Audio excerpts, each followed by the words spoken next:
Well, hello, it's been a while. Happy New Year, 2023 now. I thought, do you know what, I haven't posted in, well, like ages. I thought I'd give a quick update of what I've been doing. I've been busy, lots of stuff on the go, but a quick update on the car. So there she is. One of my lights isn't working, so it's a bit dark at the back there.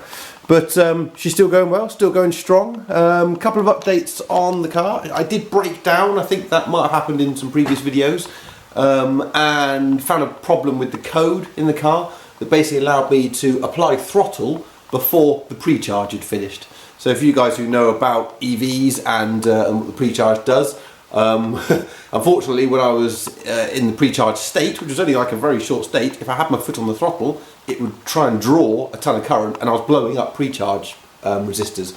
Unfortunately, when your pre-charge resistor blows up, then your contact relays will go as well, your high voltage relays. They'll blow up, well not blow up, they fuse shut. So I went through several iterations of pre-charge resistors and high voltage relays before realising what the problem was. I then had some further problems putting in new pre-charge resistors because I was soldering connectors on just so I could connect it in. I was kind of easily swap them out. I didn't realise that by heating the resistors up I was actually damaging them. So I then went through a cycle of blowing up more pre-charge resistors before realising it was actually the process of just warming them up was causing them issues. But fingers crossed, I've had months now driving around, absolutely no problems at all. So that's really good. I mean, the car is here, it's in the garage. I haven't driven it that much in the wet and the cold. It is really tail happy. It's just got so much torque, it's just crazy. Traction control does try and kick in. I'm not really sure it knows what's going on. And also it's nearly 20 years old, the car. So, you know, I don't want it out in the wet and I don't want to get it too wet and it rust and it fall apart. I mean, it's got some rust on the sills that I'm going to get sorted out, but beyond that it's in bloody good nick and I want it to stay that way.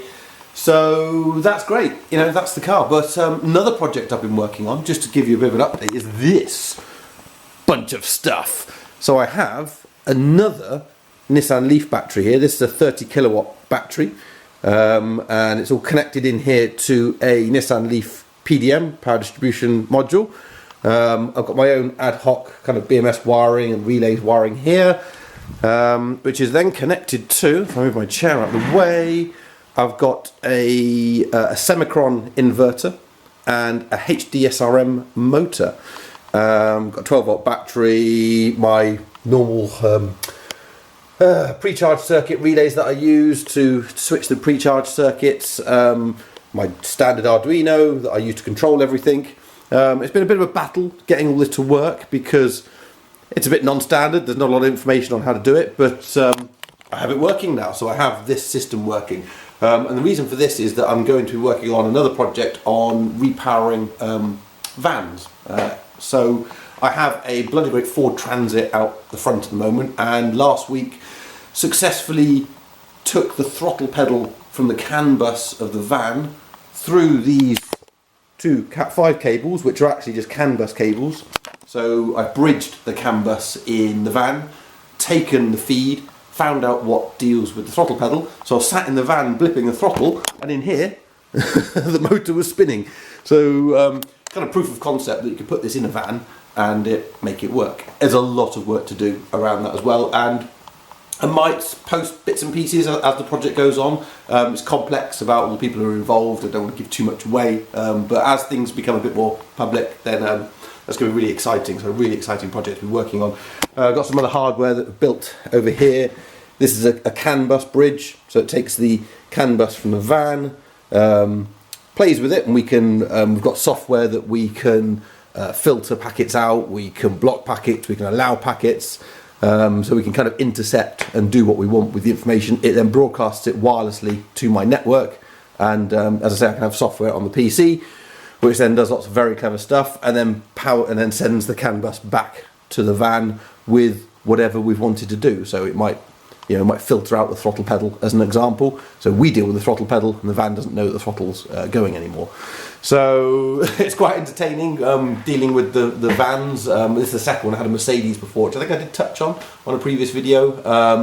The amount of CAN bus information is just horrific. We're talking hundreds and hundreds of codes, but using this system, within a couple of hours, we had the throttle pedal analysed. We were actually controlling the revs as well. We were doing all kinds of stuff. So this just allows us to kind of decode CAN bus very, very quickly, which is needed if you're going to start repowering things that are post 2001. So more computer controlled CAN bus driven vehicles, which is what's very unique about this car.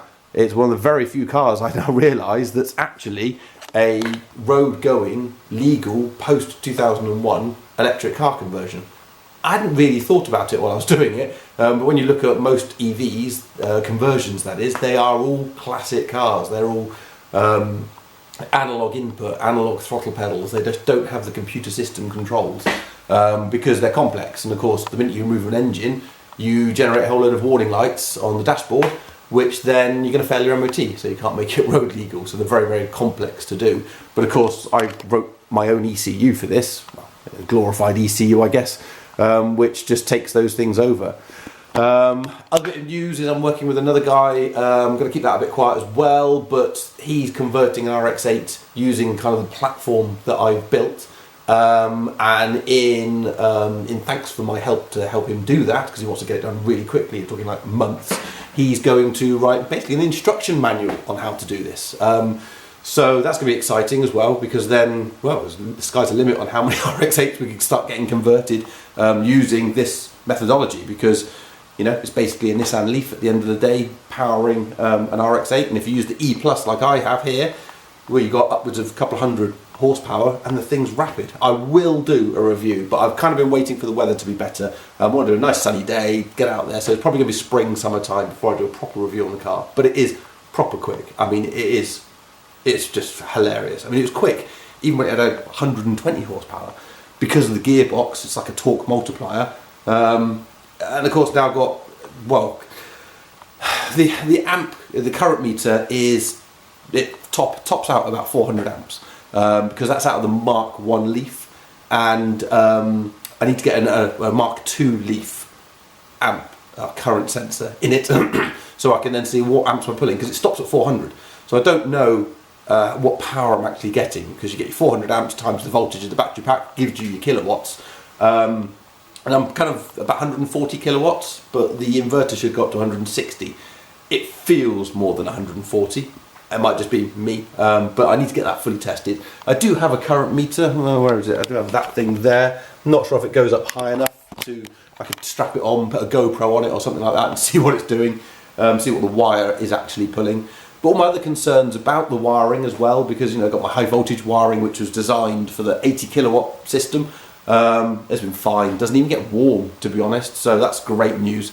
The chap who's converting one of these as well and writing the instructions is working on a way of heating the car, because at the moment I've got no heating matrix in there. So we're looking at different options there. We might inline heat, we might have a separate heating mechanism, lots of different thoughts. So working on that, because again, one of the reasons I don't drive this when it's too cold is it's bloody freezing. And the motor, I mean, the people are concerned about my cooling mechanism for the inverter, but again, that just never even gets remotely warm. So it's just coping. I'd imagine probably if you took it on the motorway and did a long motorway journey, maybe that would generate enough heat. But for the round town kind of driving I do, it never gets warm. So that's cool. Anything else to add into it? Maybe the mother-in-law might have the car in the spring. She lives in the Isle of Wight, so. With all this project work with the vans going on, it would be nice to get the workshop back. So we talked about selling it to her, but I was like, it's just so difficult. How do I sell a car that I can give no warranties on, I can give no guarantees on? She might have it a month and it breaks down and fails completely. So I said to her, well, why don't you just have it? Just borrow it. Just borrow it for 3 months, the summer, whatever. If you like it and it's reliable and it does everything you want it to do, then let's look at maybe buying Office. I do like driving it as well, so that's kind of a double-edged sword. I would like to wrap it. I'd like to do a few cosmetics on it as well. But we'll see. We'll see how that pans out. Yeah, but if she has it for 3 months, that's not the end of the world, is it? Maybe she can have it for the spring and start of summer, and I go over and bring it back again. But anyway, so that's an update of what I've been up to. The van stuff is exciting. This is exciting. Doing this has been good fun and complex. But look, I'll sign off there. Just more of me rambling. Probably the next video will be my review. So maybe in a couple of months, if we get a nice sunny day, I'll get out there. But anyway, thanks for all your support again, and I'll speak to you soon. Cheers.